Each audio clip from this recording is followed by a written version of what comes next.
it's me, ang asawang tambay sa karon guys. Isa ba namin ninyo mananggi ta kay ang mga maisa ko ang ginikanan is nang ana siya nang pwede na gid siya sanggion. So mao to, wala ta laing masambit kundi ani among duha ka masamong na mga buutan kay sa natanan mao gi madali-dali diri sa bukid no. So mao na siya day. Ana kana amaze gay ko kanada siya tubod diri nga wow kayo ang tubig as in tinaw kayo. So mao to gibasagdan na lang nako akong anak og dula kay syempre unsaon pa man na natong og ato malatusan man sad nato na kay magtuman man gid na hala ato lagi na silang padulawan bahalang magbasa-basa. So mao na ang payag ni nanay si Nanay Lots and everything my sister. So mao to guys, duro ko dako bisig sanggion no so naapa sa babaw. So kita diri is magpa-video lang sa ata kay siyempre for real. So mao na siya guys.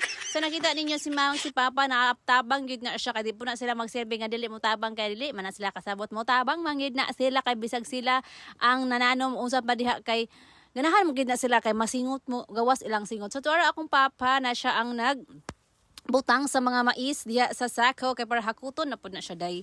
So mao to pag off man ako video so nawaw naman ko nga akong mga mama nang man. So ako to atik-atik din ko guys kay ganahan ba kay kumuka og mais unya di ta mo tabang nya lain sad kay paminaw no. So mao to nga gatik-atik na lang gid ko nga ningana ako nga tanan ako ang hinaguan tanan akong kinuha is pwede ba nga akuan na lang dili na lang bahino na Charis.